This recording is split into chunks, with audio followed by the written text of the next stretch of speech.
जब आप पैदा होते हो तो डेट ऑफ बर्थ लेफ्ट में लिखी जाती है। जब आपकी डेथ होती है तो डेट ऑफ डेथ राइट में लिखी जाती है। उन दोनों के बीच में जो जिंदगी आपकी, वो इन दोनों तारीखों को यादगार बनाती है। Got it?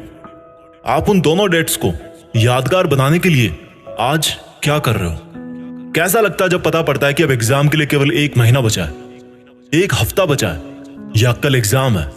कैसा लगता है जब आपका कोई पेपर खराब जाता है, कोई आपका पूरा साल खराब जाता है? एक बात बताओ दोस्त, खराब आपका पेपर और साल होता है या खराबी आप में होती है कि आपने पढ़ाई नहीं करी? आप पढ़ो या ना पढ़ो, आपकी पढ़ाई के हिस्से का जो टाइम है, जो इन दोनों डेट्स के बीच का टाइम है, दैट इज कंप्लीटली योर्स। लेकिन आपकी ही जिंदगी के लिए आपको छोड़ करके अगर कोई टेंशन में है तो वो कोई और है। आपकी पढ़ाई में आगे कितना खर्चा होगा, आप कब उनसे किसी खर्चे के लिए पैसे मांग लो। आपके पेरेंट्स को ये सोच सोच कर डर लगता है कि मैं कहां से लाऊंगा इतने पैसे। और एक बार आप अपने आप से पूछो सवाल कि आपने किन चीजों को जरूरी बना रखा है, आपने क्या क्या लफड़े पाल रखे हैं, आपका दिन कैसे शुरू होता है और किस तरह से पढ़ाई को टाल टाल कर आप फिर रात को बिस्तर में पहुंच जाते हो और सुबह अलार्म बजते सोचते हो कि यार सोते ही सुबह हो जाती है, सोने को ही नहीं मिलता। सोने को तो आपको मिल जाता है, लेकिन जो पढ़ाई के टाइम आपने जो जो लफड़े पाल रखे हैं उनको मैं बताता हूं एक बार। सबसे पहली बात कि आप बहुत ज्यादा खबरी बने हो, उसकी लाइफ में क्या चल रहा है। अरे मैच में कल क्या हुआ यार, वो क्लास में क्यों नहीं आई कल, मेरी फोटो पे लाइक क्यों नहीं आ रहे यार, आज ऑनलाइन होके भी मेरा मैसेज सीन नहीं किया उसने, पता नहीं किससे बात चल रही होगी। अच्छा मैंने कल तो काफी पढ़ाई की थी यार। अरे इस बुधवार की छुट्टी है, फुल टाइम अपना है यार। इस बार विंटर की सेल नहीं लग रही कहीं? ये मेरा मोबाइल कितना टाइम लगाएगा यार चार्ज होने में, यूट्यूब चलाना था मुझे, सोने से पहले चार्ज कर लूं, फिर थोड़ा सोते टाइम बिस्तर में चला लूंगा। अच्छा फेमस होने के लिए तो अपना अलग काम करना पड़ता है ना, पढ़ के क्या मिल जाएगा? मुझे तो फैशन डिजाइनर बनना है, उसमें कौन सी पढ़ाई काम आएगी। अब तो भाई पंखा चलेगा तभी पढ़ूंगा, बिजली नहीं आ रही। वैसे पसीने में मोबाइल पर टाइम पास कर सकता हूँ बिना पंखा चले भी। और यार नेक्स्ट वीक प्रोग्राम है कॉलेज में, थोड़ी शक्ल चमका लेता हूँ अपनी, नए शूज और बेल्ट ले आता हूँ यार विवेक के साथ जाके। विवेक को फोन लगाया, अरे भाई क्या हाल है? कुछ नहीं भाई बस ऐसे ही। अच्छा सुन, शाम को राकेश वाली बाइक रख लियो अपने पास, दोपहर बाद शॉपिंग के लिए चलते हैं थोड़ा। अरे हाँ यार मुझे भी मोबाइल का कवर लेना है, और वो राहुल भी बोल रहा था बैग लेने के लिए। अच्छा ठीक है, उसको ही बोल दियो भाई, वो रोहित के साथ आ जाएगा उसकी बाइक पे। अच्छा ठीक है भाई, कॉल बैक करता हूँ मैं। थोड़ी देर बाद विवेक का कॉल आता है, वो बोलता है अच्छा सुन भाई, वो मैंने राहुल से बात करी है, वो बोल रहा है कि अभी चलते हैं, थोड़ा घूम फिर लेंगे। मन में भाई झूले लग गए, फट से तैयार हुए बाजार पहुंच गए। टाइम कब निकला पता ही नहीं चला। जहां अकेला जाके 1 घंटे में काम कर सकता था बंदा, वहां अब सबका फिजूल का काम खत्म करवाने का कॉन्ट्रैक्ट ले लिया आपने। और फिर वापस आते टाइम उनके घर से होते हुए आना था, मोबाइल से वेब सीरीज लेना था, बहुत सारे काम थे, लेकिन मकसद सिर्फ एक था, टाइम बर्बाद करना। मकसद सिर्फ एक था कि जो उन दोनों डेट्स के बीच में टाइम मिलाना आपको जिंदगी के नाम पर, उसको बर्बाद करना है बस।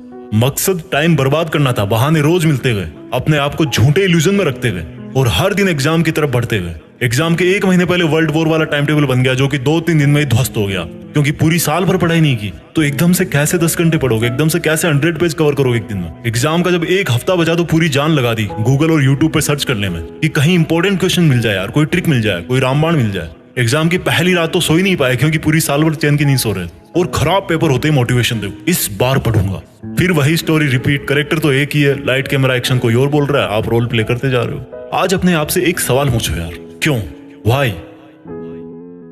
क्यों वो दिन देखना चाहते हो जब आप किसी के नीचे 15,000 की नौकरी करोगे और तब कोई और आपका ही साथी, जो आपसे ज्यादा बुद्धिमान तो नहीं था, लेकिन आप जितने फालतू लफड़े नहीं पाल रखे थे उसने, वो ऑस्ट्रेलिया में बीच पे अपनी हॉलीडेज स्पेंड कर रहा होगा। जब आप भरी गर्मी में भीड़-भाड़ वाली बस में जगह ढूंढने के लिए घुसोगे, तब किसी और के घर में fully centralised all weather air condition लग रहा होगा। क्यों जानबूझ के इन्वाइट कर रहे हो वो सिचुएशन जब आपको सेल्फ रियलाइज होगा कि मैंने अपनी लाइफ में कितना टाइम वेस्ट किया। एक सक्सेसफुल स्टूडेंट का दिन शुरू होता है सूरज उगने के पहले। सूरज उगने से पहले वो तैयार होता है अपनी एक तेज तर्रार सोची समझी प्लानिंग और कॉपी कलम के साथ, और सूरज को बोलता है कि आजा चल लाइन में, देखता हूँ तो कितनी गर्मी भटकता है, कितना मुझे पसीने में भागता है, मैं तो नहीं रुकने वाला। एक स्टूडेंट का दिन खत्म होता है एक सेल्फ सेटिस्फेक्शन के साथ कि इस साल जो पढ़ाई का मैंने प्लान किया है, मैं उसके अकॉर्डिंग चल रहा हूँ, और मेरा आज जितना प्लान था स्टडी का, वो मैंने आज फिनिश किया। बुद्धिमान लोगों में भी वही 1.5 किलो का दिमाग होता है, बस वो रगड़ के रखते हैं उसको, अपने दिमाग को अपनी उंगली पे नचाते हैं। और आपको देखो, हर कोई नचा रहा है। कभी सोनिया का मैसेज नहीं आता, कभी रोहित धोखा दे जाता है, कभी विवेक से लड़ाई हो जाती है, कभी सारे दिन अपने लिए ब्लूटूथ हेडफोन देखते रहते हो अमेज़न खोल के।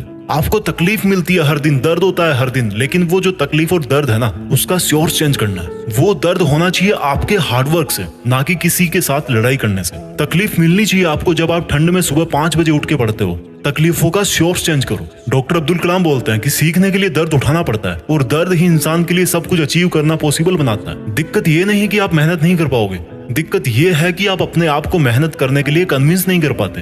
रोज डीपी बदलने से जिंदगी नहीं बदलती मेरे दोस्त, अपना एटीट्यूड बदलने से जिंदगी बदलती है। रोज पार्टी करने से नाम नहीं होता, काम करने से नाम होता है। सोने से जिंदगी के सपने पूरे नहीं होते, नींद को खोने से सपने पूरे होते हैं। आप में और एक टॉपर में दिमाग एक ही है, लेकिन वो आपसे ज्यादा भूखा है सक्सेस पाने के लिए, और यही बात उसको आपसे मेरिट लिस्ट में ऊपर डालती है। जब पढ़ो तब सोचो कि मैं अपने खुद के ही बेहतर फ्यूचर वाले वर्जन के लिए पढ़ रहा हूँ। बात बात पर लोगों से उलझने से आपकी ताकत नहीं झलकती। हर सिचुएशन में खुद को कंट्रोल करके जो बंदा कंसंट्रेट करता है, उससे उसकी मेंटल स्ट्रेंथ झलकती है। दुनिया का कोई मोटिवेशन आपको नहीं पढ़ा सकता जब तक आप अपने आप में अपना एक फ्यूचर वर्जन नहीं देखते हो। अपने आप में अपनी एक फ्यूचर वाली इमेज तैयार करो कि मुझे लाइफ में 2 साल बाद यहाँ पहुंचना है, 5 साल बाद यहाँ पहुंचना है, और वो जो मेरा 5 साल बाद वाला वर्जन है, वो जब वहां पहुंचकर अपनी हिस्ट्री में देखेगा, या मेरी जब वो वाली डेट आएगी जो राइट में लिखी जाती है, समझ रहे हो ना, तो उसको अपने आप पर प्राउड होना चाहिए। वो मोमेंट जो है ना, वो इंस्पायरिंग होना चाहिए सबके लिए, दूसरों के लिए मोटिवेशन होगा वो।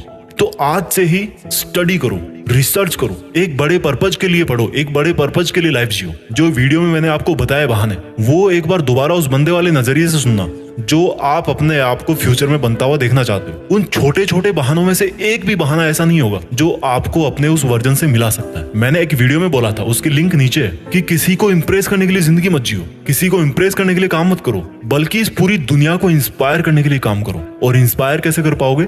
When you prove it to yourself first, जब आप पहले खुद को इंस्पायर कर पाओगे। मेरी बात समझ रहे होंगे आप इस लाइफ में कुछ ऐसा कर सकते हो जो कई सदियों तक कोई और इंसान ना कर पाए, और उसकी शुरुआत होती है आज से, अभी से, आपके नॉलेज से, आपकी क्यूरियोसिटी से, आपके आगे बढ़ने की भूख से। एक लाइन में हमेशा बोलता हूँ जो खुद मुझे मोटिवेट करती है कि कुछ बड़ा सोचो और बड़ा करो। देश में अपना नहीं बल्कि दुनिया में देश का नाम करो। जय हिंद, वंदे मातरम।